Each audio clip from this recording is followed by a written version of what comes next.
अस्सलाम वालेकुम वरहमतुल्लाहि वबरकातुहू। खुश आमदीद मेरे प्यारे से चैनल पर। ये प्यारी सी लड़की का प्यारा सा चैनल जिसका नाम है अशर नॉवलिस्ट गर्ल की ये दुनिया है, जिसको आप सबको मिलकर खूबसूरत बनाना है। मेरे चैनल को और बड़ा कर दें और प्लीज़ प्लीज़ मेरे चैनल को लाइक सब्सक्राइब शेयर ज़रूर करके जाया करिए। और अगर कमेंट्स कीजिएगा तो प्यारे से कमेंट्स कीजिएगा जो मुझे पढ़ने में अच्छे लगे। वैसे तो ना ही करें तो कोई ज़रूरत भी नहीं है मगर अरे खैर वो तो मैं ऐसी कह रही हूँ।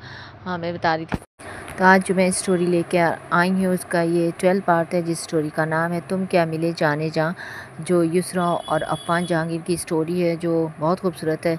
अभी तो कुछ पता नहीं चल रहा कि ये लव स्टोरी है कि हेट स्टोरी है, ये कुछ पता नहीं चल रहा दोनों का। अभी तो दोनों ने शायद एक दूसरे को जाना भी ना, नाम ही बस जान पाए, ये भी नहीं एक दूसरे को जानते भी नहीं पर्सनल कि कौन है, कहाँ से आए, क्या हुआ। स्टोरी जब जितनी भी आप लोगों ने सुनी होगी तो काफ़ी सस्पेंस वाली स्टोरी मुझे लग रही है, और जिसकी राइटर दानिया हसन है, जिन्होंने बहुत अच्छा और अलग सा लिखा है। मुझे पढ़ने में बहुत मज़ा आ रहा है, तो आप लोग को भी अच्छा लग रहा होगा। तो प्लीज़ मेरे चैनल को लाइक शेयर सब्सक्राइब ज़रूर करके जाइएगा, भूलिएगा नहीं। और इसी तरह की प्यारी प्यारी स्टोरी हम और आप मिलकर पढ़ते रहेंगे, मज़ा करेंगे और अल्लाह का नाम लेते हैं, स्टोरी को आगे बढ़ाते हैं। अल्लाह मुझे कामयाबी दे हर जगह आसानी के साथ, आमीन। अफ़ान जहांगीर अपने कमरे में अपने बेड पे लेटा हुआ छत को घूर रहा था, जो चारों तरफ रोशनी से जगमगा रहा था। उसका शानदार सा कमरा, उसको रह रह के गुस्सा आ रहा था, अपने आप पे आ रहा था या पता नहीं लड़कियों पे आ रहा था। हाँ, अब वो सोच रहा था कि मैं कर क्या रहा था। वैसे इतना लंबा चौड़ा लड़का, इतना बड़ा सीबीआई ऑफिसर, बड़े बड़ों को धूल चटाई है मैंने, और मैं इतनी सी लड़कियों से डर गया। अगर मेरे दोस्त सुनेंगे तो और हंसेंगे। मैं तो नासिर को तो बताऊंगा ही नहीं, वरना वो तो हंस हंस के लोट पोट ही होने लगेंगे। पर फिर भी उसके फ़ोन आ चुका था कि तुम गायब कहाँ थे, तुम कहाँ रह गए, ना ऑफिस में था ना घर पे थे, तुम थे कहाँ।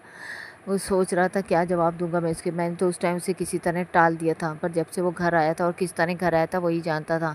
वो एरिया को रात के अंधेरे में फांदा था, ज़्यादा सही से देख भी नहीं पाया था, और उसे बस जल्दी थी इस जगह से निकलने की। और वो लड़कियां कौन थी, उसका दिमाग वहीं अटका हुआ था। ये लड़कियां कौन से गैंग से ताल्लुक़ रखती हैं, अगर इन्हें कुछ चाहिए होता तो बड़ी डिमांड करती, अगर इन्हें अपने कोई साथी को छुड़ाना था या कुछ भी गवर्नमेंट से डिमांड रखती, या मुझसे कुछ कहना था तो इन्हें मुझे मारती पीटती या कोई सज़ा देती या सख्ती करती। ऐसा तो कुछ भी नहीं कर रही थी। लड़कियों से के लहजे से तो लग रहा था बहुत पढ़ी लिखी और अच्छे घर से ताल्लुक़ रखती हैं। ज़्यादातर सब लड़कियाँ इंग्लिश में ही बात कर रही थी। ऐसा लग नहीं रहा था, उनके कपड़ों से, उनके पहनावे से, उनके परफ्यूम से तो बहुत लग रहा था बहुत ही अच्छी और ख़ानदानी घर की लड़कियां लग रही थी। मगर आजकल तो कुछ पता ही नहीं चलता है, लड़कियां भी कितनी आगे निकल चुकी हैं। पता नहीं वक्त हालात की वजह से गैंग में आ गई हैं, या शौक, या कोई क्यों करेगा। उसका दिमाग इतनी दूर नहीं जा रहा था। अफ़ान को रह रह के गुस्सा आ रहा था अपने ऊपर भी। मुझे कुछ करना तो चाहिए, पर मैं इसलिए चुप था कि मैं देखना चाह रहा था ये कौन से गैंग से हैं।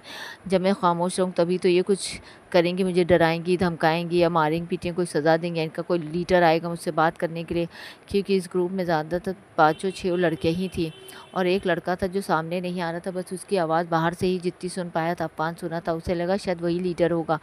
पर लीडर इतने सीधे तो होते हैं नहीं, जितना मेरा अब तक वास्ता पड़ा है बड़े बड़े गैंगस्टर से, इतने जाहिल और बदतमीज़ होते हैं और इतने खूंखार होते हैं कि उनकी आवाज़ सुन के ही डर जाए। पर ये लड़के और लड़कियां कुछ समझ में नहीं आते, या ये बहुत सी शातिर गैंग है जो इतना मासूम दिखता है, इतना सोफिस्टिकेटेड बना हुआ है कि कोई समझ नहीं सकता है। अफ़ान को बहुत गुस्सा आ रहा था, पर मुझे बात तो करनी होगी और मुझे कोशिश भी करनी होगी कि ये कौन लोग थे कि जिन्होंने अफ़ान जहांगीर को किडनैप करने की हिमाकत की है। या तो ये पूरी फुल प्लानिंग थी कि उन्हें कैसे पता मैं कैब जे कहाँ निकला हूँ, कैसे निकला हूँ। और उस दिन मेरे पास गन भी नहीं थी, मुझे कभी लगा ही नहीं। मैं तो ऐसे भी नॉर्मल ही जाता हूँ ना, गन वन तो हर वक्त मैंने ही रखता हूँ, इतनी ज़रूरत भी नहीं पड़ती है, क्योंकि मैं खुद ही काफ़ी हूँ इन सब के लिए। अल्लाह का इतना करम है मुझ पर। पर वो गर्ल्स थी ना, इसलिए शायद मैं कुछ कर नहीं पाई, या मैं जानना चाह रहा था। अब यासिर और नासिर सुनेंगे तो बस मेरे पीछे ही पड़ जाएंगे और बहुत खुश भी हो रहे हैं। ओहो, लड़कियां किडनैप कर रही हैं आपको, क्यों आप लड़कियों को देखते जो नहीं है। तभी यासिर का फ़ोन आ जाता है। भाई आप कहाँ थे, इतने परेशान हो रहे थे आप, ना ऑफिस में थे ना घर पे। नासिर भाई भी बहुत परेशान हो रहे थे, क्योंकि आप बस घर से ऑफिस, ऑफिस से घर, और कोई तो आपको काम है नहीं, और आप तो बस अपने काम के अलावा किसी की तरफ देखते ना, कोई आपको ऐसी मसरूफियात हैं कि आप बिज़ी रहते हो ना, कोई ऐसा कोई ख़ास चक्कर है। चुप करो, बकवास बंद करो, जो मुंह में आता बोल देती हो, ये भी नहीं सोचते किससे बात करें। ओहो बात क्या है, कहता मूड क्यों ख़राब हो रहा है, गुस्से में क्यों लग रहे हैं, इतने चिड़चिड़ा क्यों रहे हैं, कुछ खाना नहीं खाया क्या, या लग रहा है कुछ घास फूस खाएगी। चुप करो, तुम दोनों को बस हरकत मजाक की सोचता है। अभी वो दिमाग चाट रहा था, अब तुम शुरू हो गए। अरे भैया आपके लिए परेशान हो रहे थे इसलिए पूछेंगे नहीं, आखिर को मेरा हैंडसम डैशिंग ब्रदर कहाँ चला गया। कहीं नहीं चला गया था, उस काम से ही गया था। ऐसा कौन सा काम आ गया था, इतना इम्पोर्टेंट कौन सा दुनिया में ऐसा काम है जो आप नासिर भाई को बता के ना जाए। आप हर बात उनसे ही शेयर करते हैं और नासिर भाई तो आपके साथ ही रहते हैं ना हमेशा। हाँ हाँ भाई रहते हैं, पर कुछ होते हैं ऐसे काम। अब आप ये तो ना कह दें कि आपका कोई पर्सनल काम था। आपकी ज़िंदगी में ऐसा कुछ पर्सनल है ही नहीं जो हम लोग से छुपा हो। आखिर को कहीं मेरी भाभी लाने को तो नहीं सोची, कहीं भाभी तो नहीं बोली ये हो रे कितना मजा आएगा। भाई ने चलो लड़की पसंद तो की, अपनी सुन बोलोते जाओगे मेरी भी कुछ सुनेगे। भाभी आ गई बीच में, अभी भाभी कहाँ से टपक रही है, आसमान से टपक रही है, ज़मीन से निकल आई है। भाभी का दूर दूर कहीं पता है नहीं और ना कभी पता होगा, समझे। अपने दिमाग में अच्छी तरह बैठा लो, मेरा मूड वैसे ही पहले से बहुत ख़राब है और मुझसे ज़्यादा बकवास करने की ज़रूरत है। ओफ वो इतनी अच्छा टॉपिक आपके सामने मैंने छोड़ा है, इतना दिलचस्प है, इतना खूबसूरत। लड़के होते तो खुश हो जाते हैं, एक पता नहीं आप कौन से बदजौक लड़के दुनिया में पैदा हुए। देखो बेटा तुम छोटे से हो अभी पढ़ाई में ध्यान दो, भाई की शादी करने की फ़िक्र ना करो। जैसे लग रहा मैं एक लड़की हूँ कि सबको फ़िक्र पड़ी है कि लड़की का घर जल्दी से बच जाए, कहीं उम्र ना निकल जाए, लोग क्या कहेंगे, सोसाइटी क्या कहेंगे। ओ हो भाई को चलो सोसाइटी की फ़िक्र, मुझे अपने लिए नहीं, मैं लड़कियों के लिए बारे में कर समझे। उन्हें आजकल तो लड़कियाँ भी नहीं डरती, तुम्हें क्या पता आजकल की लड़कियाँ कितनी तेज़ हैं। ओहो बड़ा ध्यान देने लगे लड़कियों, क्या बात है। हम मैं नहीं दूंगा तो और कौन देगा। क्या क्या कहा आपने, मैंने मेरे कान में कुछ गलत सुना या सही सुना। आप लड़कियों पे ध्यान देगा, मेरा मतलब वो नहीं, तुम्हारे समझ में नहीं आएगा ना, तुम्हारे दिमाग में आएगा। चुप करो, मैं वैसे बहुत टेंशन में और बहुत डिप्रेस भी हो रहा हूँ। अरे तो हम आ जाए आपका दिल बहलाने कि आप कोई नाज़नीना के पास तो जाने से रहे, तो हम ही दो हैं जो आपके खैर ख्वाह हैं, जो आपकी बात सुन सकते हैं, अपना दिल हल्का कर सकते हैं, हमसे जो भी कहना है। काम का बोझ तो हो नहीं सकता है, ज़रूर कोई और बात। आप बताइए ना, आप कहाँ गए थे। मम्मा इतनी परेशान है, आपको पता है कितने फ़ोन करो, आपका फ़ोन भी नहीं लग रहा था। हाँ वो अरे वो बस मेरा फ़ोन गिर गया था ना। फ़ोन गिर गया, अल्लाह खैर। अफ़वान जहांगीर का भी फ़ोन गिर सकता है, ऐसा कौन दुनिया में पैदा हुआ है। इसमें पैदा होने फ़ोन है, गिर गया था, किसी का भी गिर सकता है। इसमें अफ़वान जहांगीर क्या कर सकता है, मुझ जैसे मुझसे भी ज़्यादा स्ट्रॉन्ग लोग उनका भी गिर सकता है। नहीं नहीं आप बहुत लापरवाह इंसान तो हैं, बहुत ज़िम्मेदार इंसान है, बहुत डिसेंट है, बहुत ही ख्याल रखने वाला इंसान है, आपसे तो ऐसे ही हो नहीं सकता। और इतना स्ट्रॉन्ग बंदा, उसकी एक चीज़ इधर से उधर तो होती नहीं। तो आप अपना फ़ोन गिराएंगे, वो भी इतना इंपॉर्टेंट फ़ोन, उसमें इतने सारे तो डॉक्यूमेंट्स आपके रहते हैं हरकत, और आप फ़ोन गिराए। मैं मान नहीं सकता, आप झूठ बोल रहे हैं, ऐसा कुछ नहीं है, बस गिर गया है, मैंने वैसे उसको लॉक करवा दिया, सब कर दिया, तो परेशान होने की ज़रूरत नहीं है। मेरी कोई भी जितने भी इसमें कॉन्फिडेंशियल सब काम है ना, सब वैसे ही सेफ रहेंगे, तुम परेशान ना हो, समझे। और तुम अभी इतने बड़े भी नहीं कि भाईजान को राय दो, मुझे सब पता। Okay okay relax bro relax, अब तो परेशान के साथ कूल रहा करिए, हम दोनों की तरह। देखिए आपके दोस्त हैं, कहीं लगते हैं कितने कूल रहते हैं नासिर भाई, इतने खुश मिजाज, इतना अच्छा लगता है उनसे बात करके। हाँ और मुझसे बात करके तो मुँह कड़वा हो जाता है ना। अरे नहीं अब ऐसी भी बात नहीं, अब इतना डैशिंग भाई जिसकी शक्ल इतनी प्यारी हो मगर ज़बान इतनी ख़राब है, यही कहना चाह रहे थे ना, तो लोग मैंने ही पहले कह दिया। अच्छा परेशान होने की ज़रूरत नहीं ना मुझे, पर और मामा से कहना मैं बात कर लूँगा उनसे, तुम परेशान ना हो और पढ़ाई में ध्यान लगाओ, समझे। और ये बड़े बड़ों की तरह बातें मत क्या करो, अभी इतनी उम्र नहीं है तुम्हारी कि दुनियादारी तुम समझ सको। मेरी उम्र हो चुकी है, कैसे हो चुकी है। अफवान जिसकी नकल उतारता है। ओ भाई जान आप क्यों मेरी नकल उतार रहे हैं, मुझे मज़ा आ रहा है ना आपसे ऐसे चिढ़ाने में, बात करने में। हाँ हाँ आज ही चिढ़ा लो, देखो मेरा मूड पहले से बहुत ज़्यादा ऑफ है। ज़रूर बात है, ज़रूर दाल में कुछ काला है, जो दाल ही पूरी काली। हाँ हाँ अपनी काली दाल को लेके बैठो और खाते रहो, मज़ा लो। अच्छा मेरा दिमाग मत खाओ, तब ये फ़ोन क्रेडिट पे डाल देता है।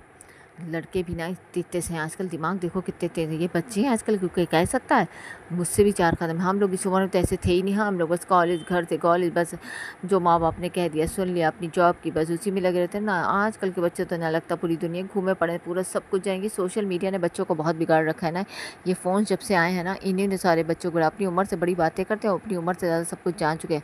हम लोग को तो कुछ पता ही था, दुनिया चाँद पे जा पहुँची वो ठीक है, पर इसका मतलब ये थोड़ी कि बच्चे भी चाँद पे जा पहुँचे, उनकी सोच इतनी बड़ी हो जाए।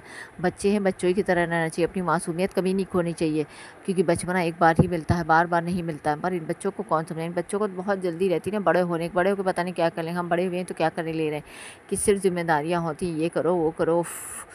एक आजकल के बच्चे, मेरा दिमाग है उधर, वो लड़कियाँ, उसे रह के फिर वो लड़कियाँ याद आ गई थी और अपने आप में फिर गुस्सा आने लगा था।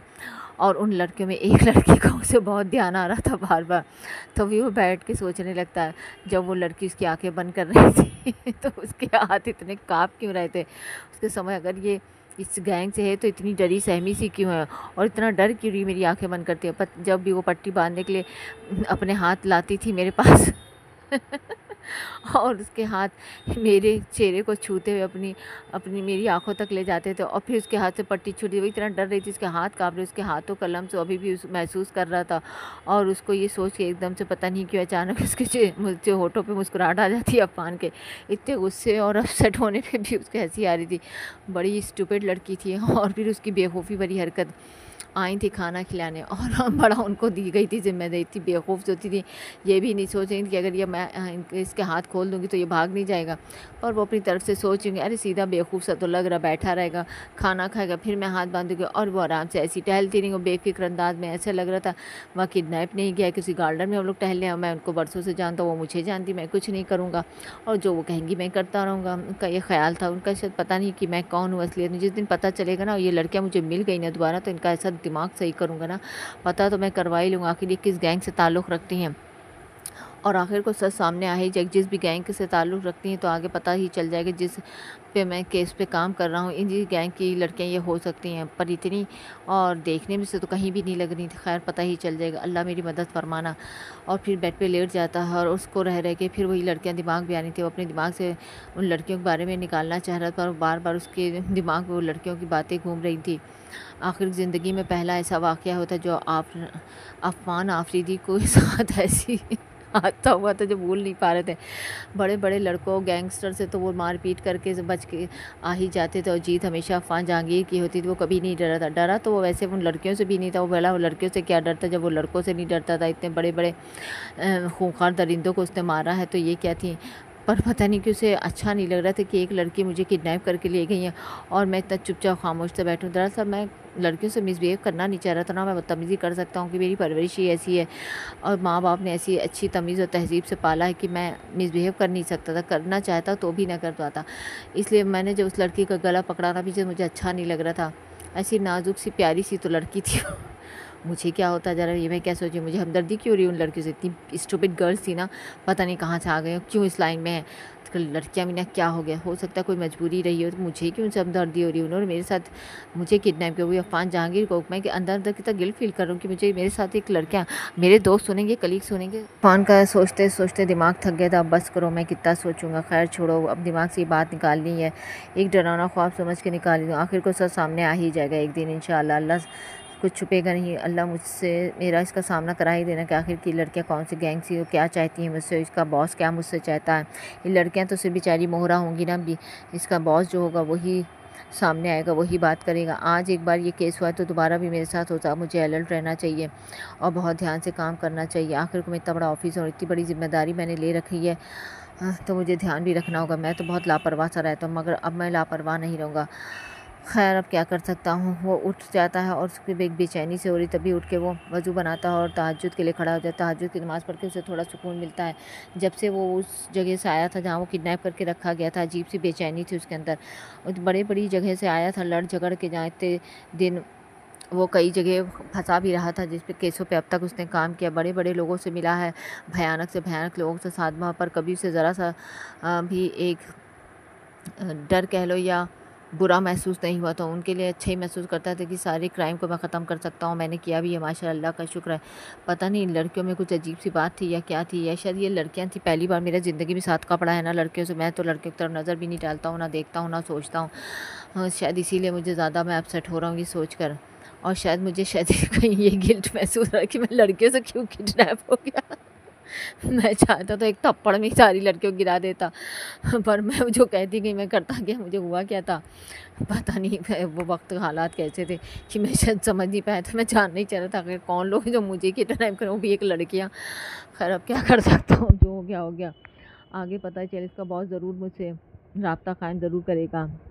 खैर मैं नमाज़ पढ़ के दिल सुकून में आ गया, तो थोड़ा अच्छा भी लग रहा हो, तबीयत भी हल्की हल्की अच्छी महसूस कर रहा। तभी वो अपने बेड पे जाता है और दुआएं पढ़ के अपने दम करता है और सोने के लिए लेट जाता। चार दोनों तरफ करवट बदलता रहा इधर उधर, फिर आखिरकार को अफ़ान जहांगीर को नींद के आगोश में जाना ही पड़ा और गहरी नींद में सो जाता है। तभी फजर की अजान होती है और अफ़ान एकदम से उठ जाता है। ओहो फजर की अजान भी अभी तो मैं सोया था, मुझे तो लगा ही नहीं। तभी बुशरा बाजी आ जाती है, उसका दरवाज़ा नॉक करती हैं।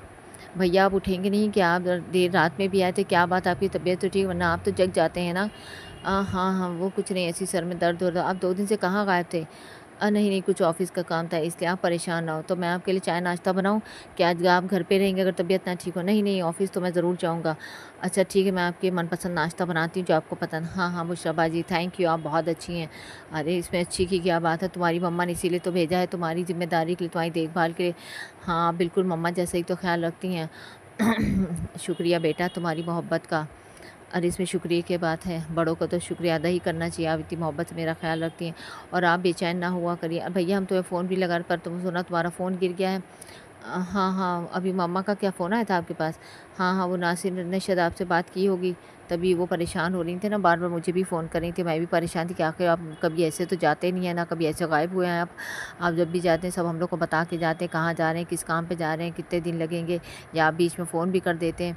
पर इस बार आप ऐसा गए कि पता ही नहीं चला। हाँ वो मेरा, हाँ यही तो बात है भैया, फ़ोन कर कोई जल्दी ले लीजिएगा, आपके मम्मा पापा बहुत परेशान रहते हैं, ऐसा काम जो आप करते हैं हम लोग भी डरे रहते हैं आपकी तरफ से। आप बिना काम में इतना मसरूफ़ क्यों रहते हैं? आप भाई जल्दी से घर बसा लीजिए। जब आपकी बीवी बच्चे होंगे तो आप ऐसे काम में नहीं जाएंगे, और ना आप ध्यान भी रखेंगे, घर का जिम्मेदारी पड़ेगी तो सब ठीक हो जाएगा। या अल्लाह, यहाँ भी शादी का जिक्र, अब सुबह सुबह शादी का, तो क्या मैं अभी कर लूँ? आप सब क्या चाहते हैं कि फजर में उठूँ शादी कर लूँ? क्या लड़की क्या आसमान से टपक पड़ेगी? अरे भैया तुम्हें लड़कियों क्या कहूँ, तुम्हें एक बार कहे को तो देखो, हज़ारों लड़कियों की लाइन लग जाएगी तुम्हारे। ऐसा प्यारा चाँद जैसा चेहरा, ऐसी शानदार पर्सनालिटी है तुम्हारी, इतनी अच्छी जॉब है, इतने शरीफ हो, नेक हो, शरीफ लड़के हो तो कौन लड़की नहीं देना पसंद करेगा? इतने ज़िम्मेदार कायदे के बच्चा हो, बचपन से तुम्हें देखती आ रही हूँ तो बहुत नेक बच्चा हो। ना आजकल के लड़कियों को तो कुछ पता ही नहीं होता है, शादी क्या ज़िम्मेदारी उठाएँ, बस लड़कियों के चक्कर में रहते हैं। हो बस बस करिए बुशरा बाजी, मेरी ज़्यादा तारीफ़ ना करिए, मैं थक जाऊँगा अपनी तारीफ़ से सुन सुन के। नहीं बेटा, सच तो सच ही होता है, तारीफ़ भी नहीं करने देते। अरे अच्छे लोग यही पहचान, तारीफ़ भी नहीं सुनते हैं। अच्छा बुशरा बाजी, आप जल्दी से मेरे लिए गर्मा गर्म मज़ेदार नाश्ता बनाइएगा।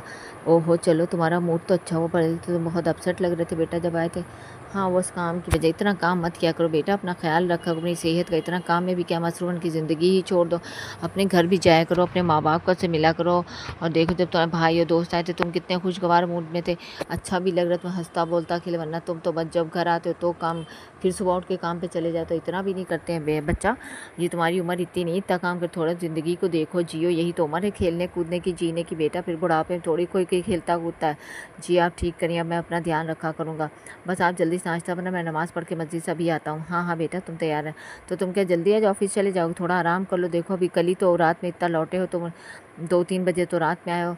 हाँ हाँ, नहीं आज जाना ज़रूरी है ना, अटेंडेंस भी देनी होगी। अच्छा ठीक है, जैसा तुम कहो।